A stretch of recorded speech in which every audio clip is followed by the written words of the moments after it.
party of illusions, the crystal chandeliers sparked like captured stars across the ballroom of Harrison Blake's Manhattan penthouse. Wealthy guests mingled beneath the glittering lights, their laughter mixing with the smooth jazz flowing from the live band. Harrison stood at the center of attention, as always, his tailored midnight blue suit fitting him perfectly. His dark hair was styled with precision. His sharp gray eyes surveyed the room with the confidence of someone who owned everything he saw.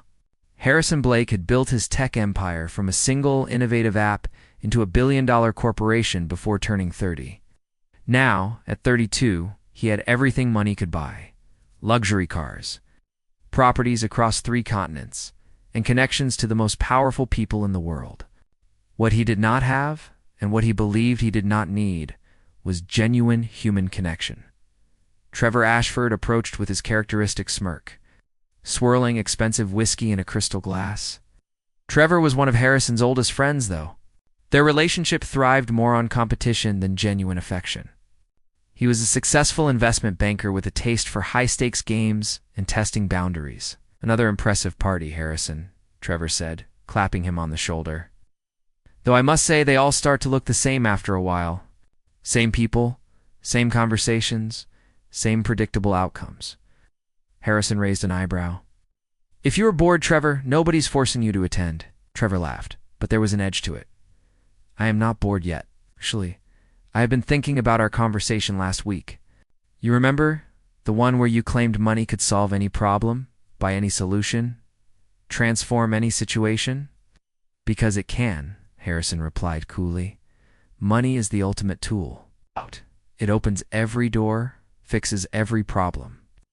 "Then prove it," Trevor challenged, his eyes gleaming with mischief. "I will bet you $5 million that you cannot take someone completely outside our world, marry them, and successfully integrate them into our society for 3 months. No hiring actresses or models. It has to be someone genuinely ordinary." Several nearby guests had paused their conversations, intrigued by the exchange. Harrison felt their attention like a spotlight. His pride bristled at the suggestion that there was something his wealth and influence could not accomplish. "It's absurd," Harrison said, though his tone suggested he was considering it. "Is it?" Trevor pressed. "Or are you afraid you might actually fail at something for once?" The challenge hung in the air between them. Harrison scanned the room, his competitive nature awakening. His gaze landed on Ruby Martinez, who was quietly clearing champagne glasses from a side table. She wore the standard black and white uniform of the catering staff, her long dark hair pulled back in a practical bun. Unlike everyone else in the room, she seemed completely unaffected by the luxury surrounding her, focused simply on doing her job well. "An impossible proposal, Harrison said, nodding toward Ruby. The woman clearing glasses. Trevor followed his gaze and grinned. "Perfect. Exactly the kind of ordinary person I meant. Do we have a deal?" Harrison extended his hand. Nice. $5 million. I will prove you wrong." They shook hands as several guests witnessed the agreement, making it official in the way that mattered among their circle. Trevor looked pleased with himself, already imagining how he would spend his winnings. The next morning, Harrison summoned Ruby to his home office. She arrived nervously, wondering if she had made some mistake during the party. She had only been working for the catering company for a few months, and this was her first time at such an elite event. "Miss Martinez, please sit down," Harrison said, gesturing to a leather chair across from his massive desk. Ruby sat carefully, her hands folded in her lap. "Is something wrong, Mr. Blake?" "Not at all. Actually, I have a business proposition for you." He leaned back in his chair, studying her with the same analytical gaze he used when evaluating investment opportunities. "I need someone to pose as my wife for 3 months. It is a contractual arrangement, purely professional. In exchange, I will pay you $200,000. Ruby's eyes widened. "I do not understand." "Why would you need to hire a wife? My reasons are my own," Harrison replied dismissively. "What matters is whether you are interested. That amount of money could change your life significantly, I imagine." Ruby's mind raced. $200,000 would solve everything. She could pay off her mother's medical bills from the car accident that had left her partially disabled. She could help her younger sister finish college. She could finally stop working 3 jobs just to make ends meet. "What would I have to do?" she asked quietly. Attend events with me. Learn proper etiquette for high society functions. Convince people that our marriage is real. After 3 months, we divorce quietly, and you walk away with the full payment? Simple. Nothing about this felt simple. But Ruby thought of her mother's pain, her sister's dreams, the crushing weight of debt that kept her trapped in exhausting cycles of work. I will do it, she said, her voice barely above a whisper. The wedding day 3 days later, Ruby found herself standing in a courthouse, wearing a simple cream-colored dress that Harrison's assistant had purchased for her. There were no guests, no flowers, no celebration, just a bored judge, a contract, and to people entering a marriage that meant nothing beyond signatures on paper. Do you, Harrison Blake, take Ruby Martinez to be your lawfully wedded wife? The judge asked in a monotone voice. I do, Harrison said without emotion. Do you, Ruby Martinez, take Harrison Blake to be your lawfully wedded husband? Ruby hesitated for just a moment, then nodded. I do. By the power vested in me by the state of New York, I now pronounce you husband and wife. You may kiss the bride. Harrison leaned in and gave Ruby a brief, perfunctory kiss on the cheek. It felt cold and transactional, exactly what it was. They signed the papers, and just like that, Ruby became Mrs. Harrison Blake. The first week in Harrison's mansion felt surreal. Ruby had her own bedroom in the East Wing, decorated in soft blues and creams. It was larger than the entire apartment she shared with her mother and sister. Everything was beautiful, expensive, and unfamiliar. Harrison barely spoke to her outside of necessary instructions.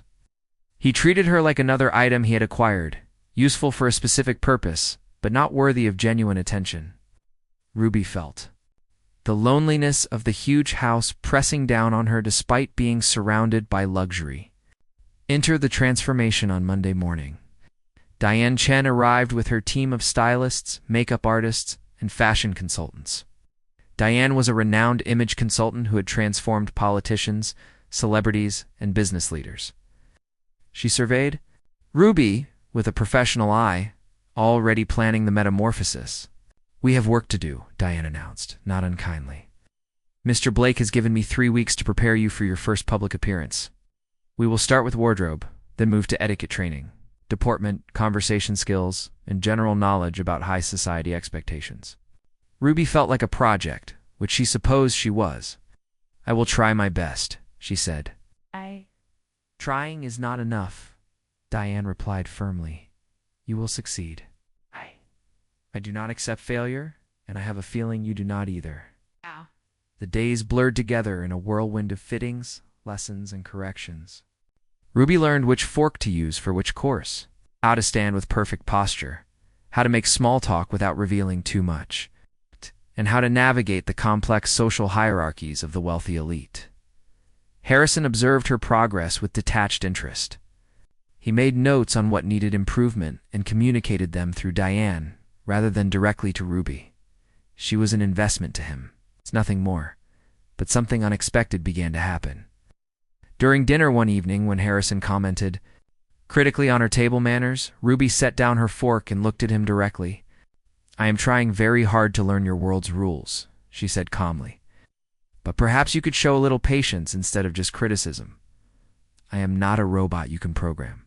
Harrison was taken aback. Nobody spoke to him like that. Instinct was anger, but something about her quiet dignity stopped him. You are right, he said after a moment. I apologize. It was the first genuine conversation they had shared. That night, after Ruby went to bed, Harrison found himself thinking about her in ways that had nothing to do with the bet. He pushed the thoughts away, reminding himself this was temporary, transactional, and most definitely not real. But deep inside, something had shifted. The game he thought he was playing had just become far more complicated than he ever intended. The first gala, the Metropolitan Museum's annual charity gala, was the event of the season. Everyone who mattered in New York society would be there, dressed in their finest, competing for attention and status. For Ruby, it represented her first real test as Harrison Blake's wife. She stood before the full-length mirror in her bedroom, barely recognizing herself. The emerald green gown hugged her figure elegantly, flowing to the floor in soft waves of silk. Diane had styled her hair in loose curls that cascaded over one shoulder, and the makeup artist had enhanced her natural features without making her look artificial. Diamond earrings, on loan from a prestigious jeweler, sparkled at her ears. "You look beautiful," Diane said with genuine warmth. "Remember everything we practiced. Keep your shoulders back, smile with your eyes, and do not let anyone make you feel less than you are." Harrison waited in the foyer, checking his watch. When Ruby descended the stairs, he looked up and froze. For a moment, his carefully maintained mask of indifference slipped. She was not just beautiful. She was radiant, carrying herself with a grace that seemed to come from within, rather than from weeks of training. "You look acceptable," he said. Recovering his composure, though his eyes told a different story, Ruby smiled slightly. "Thank you. You look acceptable, too." The corner of his mouth twitched. Was that almost a smile? Navigating high society, the museum glowed with golden light as they entered. Hundreds of guests mingled beneath priceless works of art, their jewelry catching the light like scattered stars. Ruby felt every eye turn toward them as Harrison placed his hand on the small of her back, guiding her into the room. "Remember," he whispered, "you belong here. Act like it." Trevor Ashford approached immediately, his expression one of amused curiosity. "Harrison, you must introduce me to your lovely companion." "My wife, Ruby," Harrison said smoothly. "Ruby, this is Trevor Ashford." "How delightful," Trevor said, taking her hand and kissing it in an exaggerated gesture. "Tell me, Ruby, how does someone like you end up with someone like Harrison?" Ruby met his gaze steadily, recognizing the test in his words. "Someone like me? You mean someone who works for a living? I suppose I bring authenticity to his life. Something that seems to be in short supply in this room." Several nearby guests who had been eavesdropping made small sounds of surprise. Trevor's eyebrows shot up, but he laughed. "I think I like her, Harrison." As the evening progressed, Ruby found herself surprised by how naturally she could navigate conversations. When a prominent businesswoman asked about her background, Ruby spoke honestly about growing up in a working-class neighborhood, about her mother's accident, and about the value of hard work. Instead of judgment, she received respect. "Refreshing," the woman said. "Most people here lie about their backgrounds or exaggerate them. Your honesty is rare." Harrison watched from across the room as Ruby charmed a circle of influential people. Something tight in his chest loosened. She was not pretending to be someone else. She was simply being herself. It was working better than any amount of training could have achieved. The investigation later that week. Harrison sat in his office with a private investigator's report spread across his desk. He had ordered the background check on Ruby shortly after their marriage, telling himself it was just due diligence. But as he read through the pages, he felt something unfamiliar. Shame. Ruby's father had died when she was 15, leaving the family with nothing. Her mother had worked 2 jobs to support Ruby and her younger sister. Angela, until the car accident 3 years ago, left her unable to work. Ruby had dropped out of college to support them, working as a housekeeper, a waitress, and a catering assistant, often sleeping only 4 hours a night. The report detailed debts to hospitals, credit card companies, and payday lenders. It showed eviction notices that Ruby had somehow managed to negotiate her way out of. It revealed a young woman who had sacrificed everything for her family, who had never complained or asked for help, who had simply kept fighting. Harrison closed the folder and rubbed his eyes. For the first time in years, he felt the weight of his own privilege and the careless way he had treated someone who deserved so much better. A moment of connection that evening. Harrison found Ruby in the mansion's library, curled up in an armchair with a book. She looked startled when he entered, as if she had been caught doing something forbidden. "I am sorry," she said, standing quickly. "I did not think you would mind if I read here." "Sit down, Ruby," he said gently. "This is your home too, at least for now." She sat back down cautiously as Harrison took the chair across from her. For a long moment, neither spoke. "I read your background report," he finally said, Ruby's face flushed with anger and humiliation. "You investigated me?" "Yes, and I am sorry. I should not have invaded your privacy that way." He leaned forward, his expression serious. "Ruby, I had no idea what you have been through. What you have sacrificed for your family. It is none of your business, she said quietly, but tears threatened at the corners of her eyes. You are right, but I want you to know that I see you now. Not as an employee or a contract wife, but as a person. A remarkable person. He paused, choosing his words carefully. Your mother and sister, they are struggling. Let me help them. No strings attached, not part of our agreement. Just let me do something good for once. Ruby stared at him, searching his face for deception or ulterior motives. Why would you do that? Because you deserve help. Because you have given so much and asked for so little. Stood and walked to the window. Because maybe I am tired of being the person I have always been. The silence that followed was different from their usual awkward pauses. It felt charged with possibility, the beginning of something neither of them had expected. The growing bond over the following weeks, their relationship shifted in subtle but meaningful ways. Harrison began joining Ruby for breakfast instead of eating alone in his office. They started having real conversations about books, music, childhood memories, and dreams for the future. Ruby discovered that beneath Harrison's cold exterior was a lonely man who had been taught that emotions were weakness and that people could not be trusted. His parents had divorced when he was young, each using him as a weapon against the other. He had learned to protect himself by never letting anyone get close. Harrison discovered that Ruby was not just kind and hardworking, but also intelligent, funny, and surprisingly wise. She challenged his assumptions about the world and made him question the values he had always accepted without. Examination. One evening they attended a symphony together. During a particularly moving piece, Harrison glanced at Ruby and saw tears streaming down her face. Without thinking, he reached over and took her hand. She squeezed back and neither let go until the music ended. Thank you, she whispered as they walked to the car later. For what? For seeing me. Really seeing me? Harrison felt something crack open in his chest, something he had kept locked away for most of his adult life. Thank you for letting me, he replied. The cruel reminder the second month of their arrangement was ending when Trevor appeared at the mansion unannounced. Harrison was away at a meeting, and Ruby answered the door. Mrs. Blake, Trevor said with exaggerated formality. Or should I say, temporary Mrs. Blake. Ruby's smile faded. What do you want, Trevor? He pushed past her into the foyer. I wanted to see how our little project was progressing. You have done better than I expected, I must admit. You almost look like you belong here. I do belong here, Ruby said firmly. This is my home. Trevor laughed cruelly. Your home. Ruby, do you really think this is real? You are a bet. A $5 million bet, to be exact. Harrison wagered that he could take someone like you and make you presentable to high society for 3 months. That is all you are. An experiment. Ruby felt the world tilt beneath her feet. What? Oh, he did not tell you? Trevor pulled out his phone and showed her photos from the night of the party. Screenshots of messages discussing the terms of the bet. It was all a game, sweetheart. Every moment, every kind word, every gesture. He is just trying to win a bet.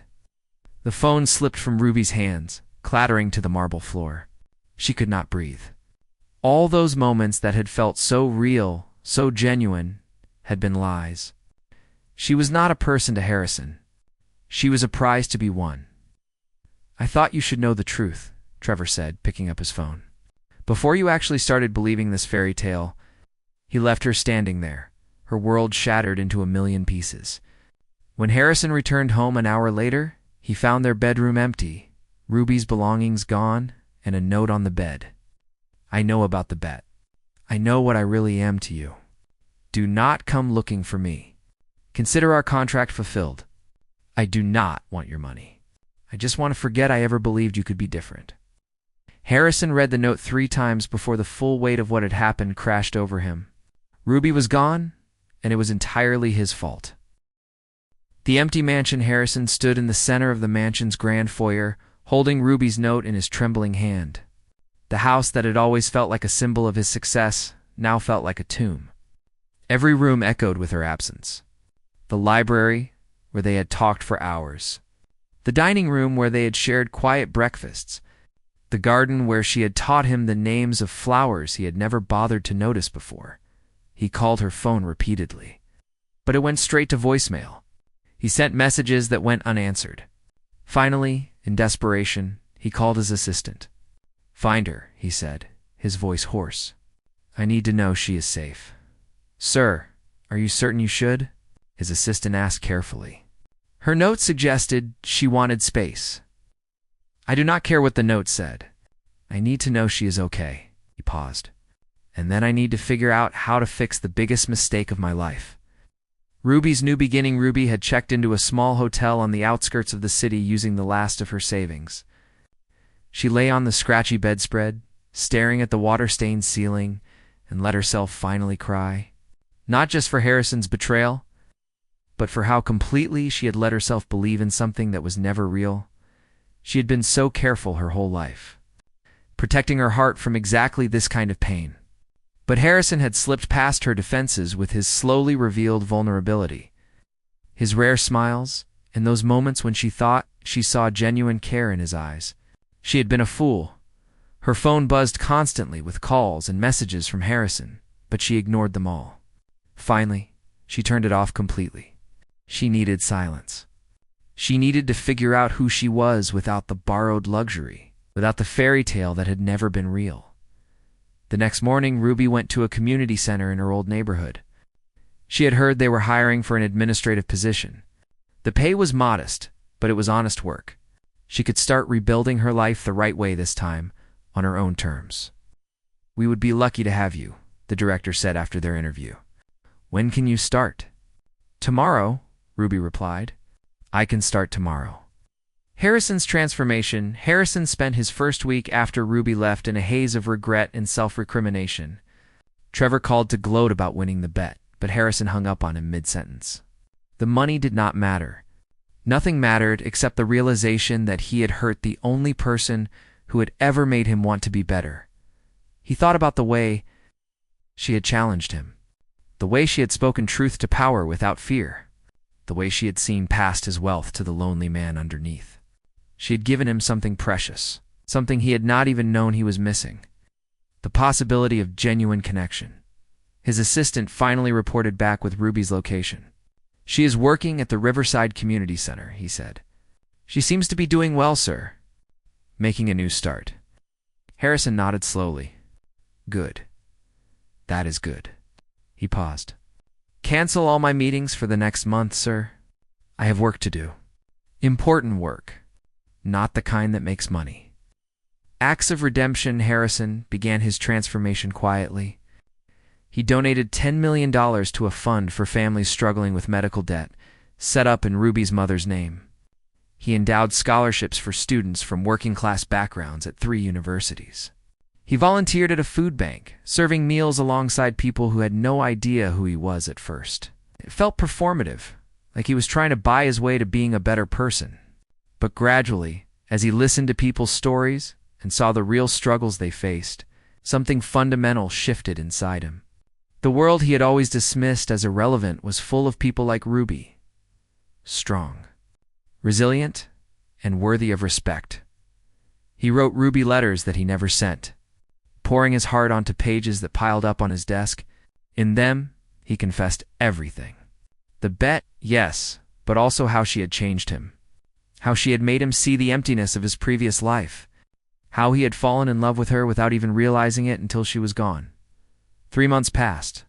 Harrison had lost weight, gained shadows under his eyes, but also found something he had never had before: purpose beyond profit. He established a foundation dedicated to helping working families, and he worked there himself, learning the names and stories of the people they served, the community.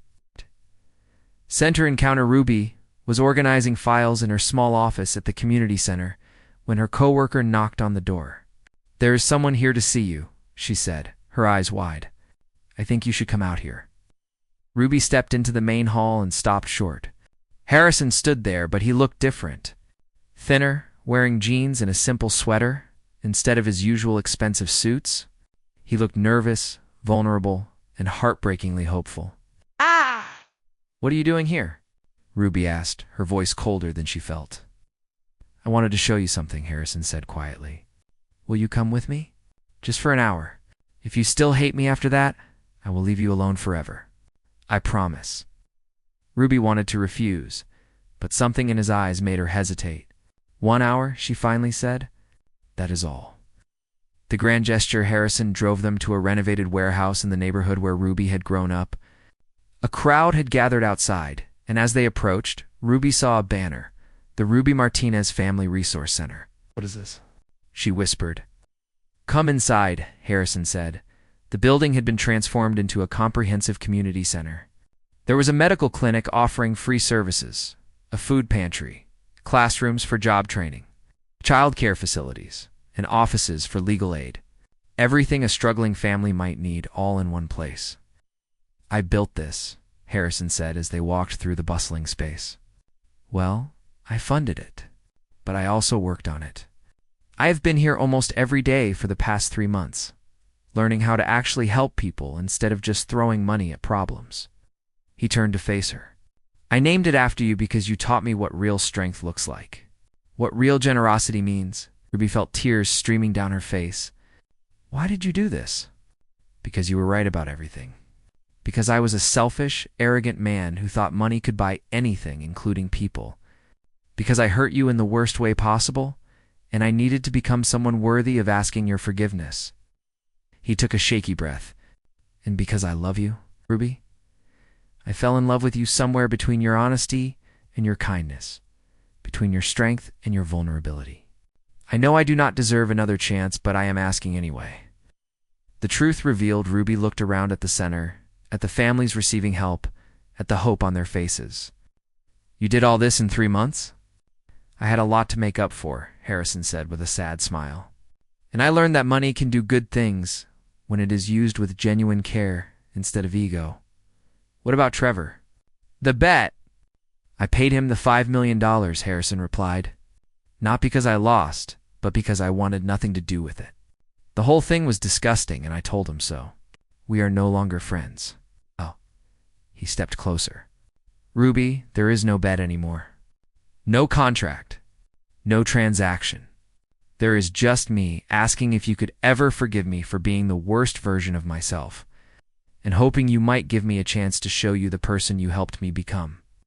Ruby wiped her eyes, overwhelmed by the enormity of what he had done.